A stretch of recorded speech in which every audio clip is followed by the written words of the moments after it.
कर दो। श्लोक तो संस्कृत में सभी रचनाओं को श्लोक कहा जाता है। एक होती जी। गाथा, प्राकृत में होती है सामान्यतः, हाँ। और एक होती कारिका जो न्याय ग्रंथों में होती है।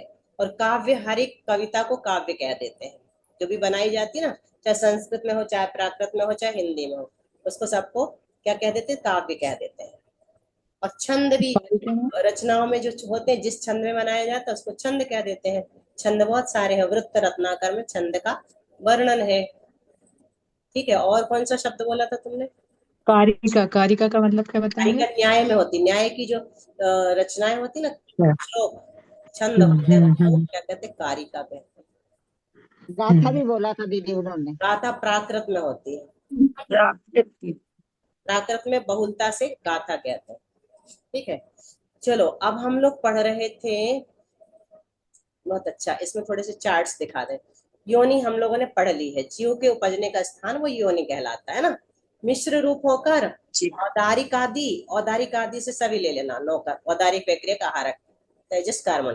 तो औदारिक वैक्रियक आहारक विशेष रूप से नो कर्म वर्गणारूप उद्गलों से सहित बंधता है जीव, जिसमें वह योनि है। जन्म और योनि में क्या भेद है? तो योनि तो आधार होती है और जन्म आधेय होता है, कल पढ़ा था ना। योनि के दो भेद हैं, आकृति योनि और गुण योनि। उत्पत्ति स्थान की आकृति के आधार पर जो भेद किए जाते हैं वो तो आकृति योनि कहलाती है। और उत्पत्ति स्थान के स्पर्श आदि गुण के आधार पर, स्पर्श आदि अपन ने कहा ना, उष्ण योनि, शीत योनि, तो स्पर्श आदि में आ जाते हैं, तो ये गुण योनि कहलाती है। ठीक है, और आकार योनि किसे कहते हैं? शंखावर्त योनि, कूर्मोन्नत योनि, वंशपत्र योनि। और वंश पत्र योनि, शंखावर्त वंश कौन सी पत्र। है? इसमें गर्भ नियम से वर्जित है, गर्भ रहता ही नहीं शंखावर्ती होने वाले में। जैसे किसके गर्भ नहीं रहता? एक उदाहरण दो। चक्रवर्ती की पटरानी। चक्रवर्ती की पटरानी की पटरानी। हो सकता है उनकी शंखावर्त योनि होती होगी, है ना। और कूर्मोन्नत योनि किसकी होती है? कैसी होती है? तो वो उसमें तीर्थंकर आदि जन्म लेते हैं, वो कूर्मोन्नत योनि कहलाती है। श्वेत कल पीठ के चक्रवर्ती, समान। अर्ध चक्रवर्ती, नारायण, प्रतिनारायण, बलभद्र उपस्थे। वंशपत्र योनि में सामान्य जन, महापुरुष नहीं उपस्थे। गुण योनि अपन ने पढ़ लिया, सचित अचित, सचित अचित, शीत उष्ण, शीतोष्ण, समृद्ध विवृत, समृद्ध विवृत, मिक्स हुई। सचित्त चेतन के साथ जो रहे वो सचित्त है, अर्थात जीव सहित योनि। जैसे आलू गाजर आदि, ये सचित्त योनि कहलाती है, इनमें जीव निरंतर उत्पन्न होते रहते। अचित्त योनि चेतन से रहित योनि, जैसे गेहूं के बीज। सचित्ता चित्त चेतन और पुद्गल सहित उत्पत्ति स्थान, जैसे माता का गर्भ। शीत जिन पुद्गलों में शीत स्पर्श प्रकट रूप से रहता है। उष्ण जिनमें उष्ण स्पर्श प्रकट रूप से, जिन पुद्गलों में। ठीक है, शीतोष्ण, शीत और उष्ण ऐसे उभय रूप पुद्गल स्कंध जो होते हैं वो शीतोष्ण कहलाते हैं। समृद्ध क्या बताया था? जो पुद्गल स्कंध देखने में नहीं आते, जिनका आकार गुप्त रहता है, ढका हुआ। समृद्ध यानी ढका हुआ। ठीक है, और विवृत यानी खुली जो हुई। देखने में खुला आता है। खुला। जो पुद्गल स्कंध प्रकट आकार को लिए हुए देखने में आते। समृद्ध विवृत, कुछ प्रकट और कुछ अप्रकट पुद्गल स्कंध। बुआ, हम्म, ये जो कूर्मोन्नत योनि है जिसमें तीर्थंकर नारायण सबका है, वो अलग होती है? मतलब उसकी कुछ अलग आकृति विशेषताएं अलग होती होगी, हैं? आकृति। पुद्गल के प्रचय पिंड जो रहते हैं ना शरीर के अंगों में, तो उनकी आकृति के अनुसार भेद हो जाता है, संरचना। हम्म। ठीक है, दीदी समृद्ध विवृत के उदाहरण। बता देना कल। समूर्छन जीव, दो इंद्रिय आदि जिनमें जन्म लेते हैं, खुली हुई, अच्छा। दिखते देखते देखते उत्पन्न हो जाते हैं, अपनी टेबल में टपक जाते हैं। बस ये सब पढ़ लिया था, है ना अपन ने। अब चलते हैं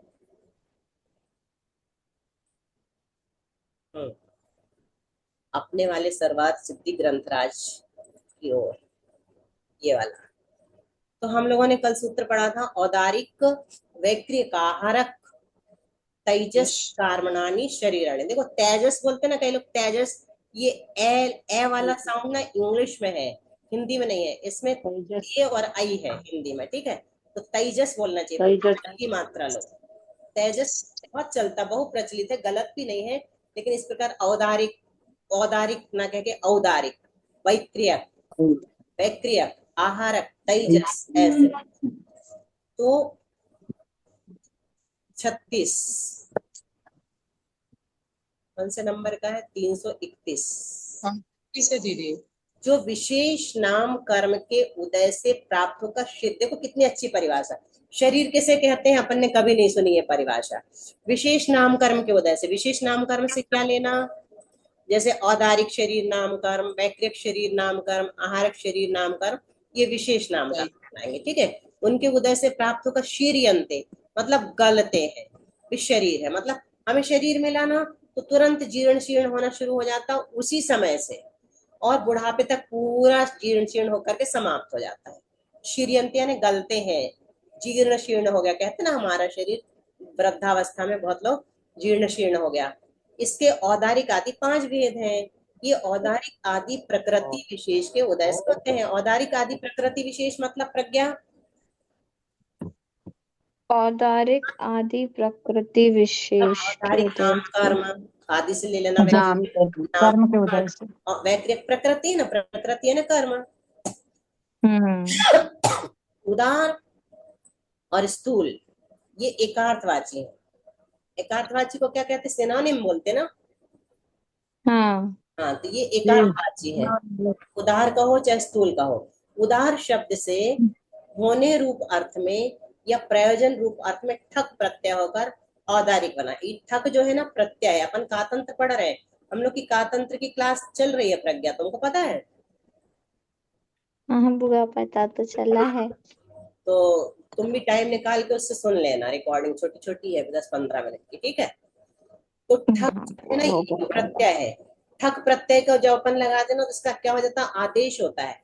उस आदेश को क्या कहते हैं? इक कहते हैं। उदार देखो, अच्छा इसकी सिद्धि बताई देते हैं हम संक्षेप में। यहाँ पर उदार शब्द है, ठीक है, उदार दिख रहा, हाँ इसमें हमने ठक लगाया। अब ठक का क्या हो जाता है? इक हो जाता है, आदेश पूरा का पूरा बदल जाता है ये, तो हमने ठक का इक कर दिया, तो उदार का क्या बन गया? उदारिक बन गया, बन गया ना उदारिक, इसको इसमें जोड़ दिया उदारिक, ठीक है। अब हाँ ठक में ना ठक प्रत्यय के कारण वृद्धि होती है, तो ऊ की वृद्धि औ कहलाती है। ऊ की वृद्धि क्या कहलाती है? औ। ई की वृद्धि आई, ऐसे वृद्धि होती है, उसकी वृद्धि कर बन गया, ठीक है। तो उदार शब्द से ठक प्रत्यय करके औदारिक शब्द बना है, तो ठक का इक हो गया और आदि में वृद्धि हो गई, ठीक है। अणिमा आदि 8 गुणों के, अणिमा आदि 8 कौन से हैं? अणिमा, महिमा, और वशित्व, है ना।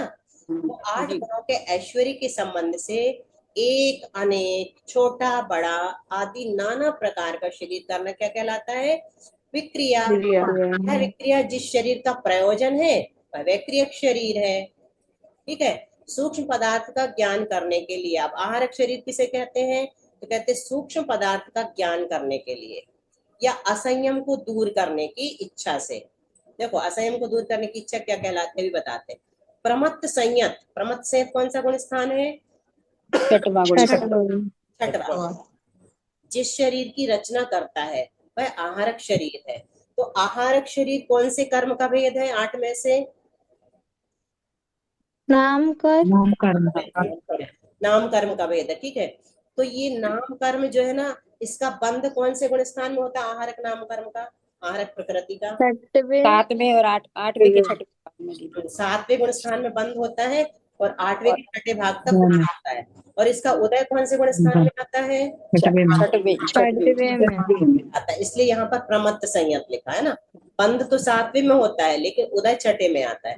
जो मुनि महाराज छठे गुण स्थान वर्ती है ना, उनके मन में ही विकल्प आएगा कि मैं पंचकल्याणक देखने चला जाऊं या समोसरण में जाकर के अपनी शंका का समाधान कर लूं, अथवा भगवान का जन्म हुआ है तो भगवान का दर्शन कर आऊं, बाल भगवान का, ऐसे भाव होते हैं। तो लेकिन असंयम जाएंगे तो असंयम होगा ना, असंयम का पालन होगा, जा नहीं सकते। मान लो चातुर्मास के समय भावना हो गई तो अब जाएंगे तो असंयम कहलाएंगे ना, संयमी थोड़ी कहलाएंगे। तो असंयम को भी दूर करना है और सूक्ष्म पदार्थ का ज्ञान भी करना भगवान के समर्षण में जाके। तो उस कारण वो क्या करते? शरीर की रचना कर लेते हैं। एक हाथ का पुतला उनके मस्तक से निकलता है और वो वहां जाकर के प्रश्न करता है, भगवान के समर्षण में जाकर के नमस्कार करता है विधिवत, फिर भगवान से पूछता है, भगवान जवाब देते हैं और मुनि महाराज को जवाब मिल जाता है, तो वो कहलाता है आहारक शरीर। अपन ने पहले भी पढ़ा है, उसका और बहुत सारा वर्णन है, लेकिन अभी नहीं बताएंगे। अब किसे तेजस किसे कहते हैं? तो जो दीप्ति का कारण, दीप्ति यानी चमक, क्रांति, कांति वगैरह, कांति क्रांति देता, से वो नहीं, कांति, कांति, भाभी भी नहीं, कांति कांति या तेज में उत्पन्न होता है, उसे तेजस शरीर कहते हैं। कार्मण किसे कहते हैं? तो कर्मों का कार्य कार्मण शरीर है। यद्यपि सब शरीर कर्म के निमित्त से होते हैं, होते कि नहीं? ये तो अपन ने कार्मण इसको कहा, एक शरीर को कहा 5 में से, लेकिन औदारिक शरीर भी अपन ने कहा ना, औदारिक नाम कर्म के वजह शरीर, इसके नाम कर्म के वजह से एक नाम कर्म है, और ये आहारक नाम कर्म की वजह से ये वाला हो गया आहारक। तो फिर इसको अकेले को क्यों कह रहे? कर्मों का कार्य शरीर है। यद्यपि सब शरीर कर्म के निमित्त से होते हैं, तो भी रूढ़ी से विशिष्ट शरीर को, कार्मण शरीर का विशिष्ट शरीर कौन सा हो गया? 8 कर्मों का पुंज, वो विशिष्ट हो गया, ठीक है, उसको कार्मण शरीर कह दिया। पढ़ लिया 321 पूरा। अब सरल आ गया ना, इसलिए अपन 332 नंबर की बात थी। जिस प्रकार इंद्रियां औदारिक शरीर को जानती हैं, उस प्रकार इतर शरीर, इतर मतलब व्यक्तियक आदि, को क्यों नहीं जानती? अब इस बात को दिखलाने के लिए आगे का सूत्र कहते हैं परम परम सूक्ष्मम। बोलो श्रुति भाभी। आगे आगे का शरीर कैसा है? सूक्ष्म सूक्ष्म है। पर शब्द के अनेक अर्थ है, तो भी यहाँ विवक्षा से व्यवस्था रूप अर्थ का ज्ञान होता है। यद्यपि शरीर अलग अलग है, औदारिक व्यक्तियक आदि, तो भी उनमें सूक्ष्म गुण का अन्वय है। कैसा अन्वय? यह दिखलाने के लिए परम परम इस प्रकार वीप्सा, वीप्सा यानी क्या बताया? बार बार है, बार बार, है ना, 2 बार कहा परम परम, आगे आगे के शरीर। औदारिक शरीर स्थूल है, इससे वैक्रिक शरीर सूक्ष्म है, इससे आहारक शरीर सूक्ष्म है, इससे तेजस शरीर सूक्ष्म है, और इससे कार्मण शरीर सूक्ष्म है। प्रज्ञा, बोधि, समाधि। हाँ बुआ। बुद्धि समाधि परिणाम शुद्धि स्वात्मोपलब्धि शिव सौख्य सिद्धि चिंतामणिं चिंतित वस्तुदाने त्वां वंदमानस ममास्तु देवी। आचार्य पूज्य पाद स्वामी जी दीदी किस महाराज लंका से की काटन जय। चालू होगी? सर्वार्थ की सिद्धि क्लास भी मोक्ष शुरू हो शास्त्र रही है, जिनको मंत्र शुरू कर, सिद्धि। सुनो दीदी सुनो उस भाव में ज्ञान जाएगी कि देखना सुनो जाएगी? सुनो, अभी सुनो। 24 थाना की क्लास 9:15 बजे से शुरू हो रही है। जिसको सुनना हो, छोटी कर रही है इंदौर से शशि दीदी के द्वारा, ठीक है। अगर चाहिए तो हम अभी लिंक डाल दे रहे हैं, तो सुन लेना तुम लोग। 53 भाव 24 कातंत्र दीदी स्वतंत्र अपनी लग रही है अब भी 5-2 किस मिनट। वाली लिंक से?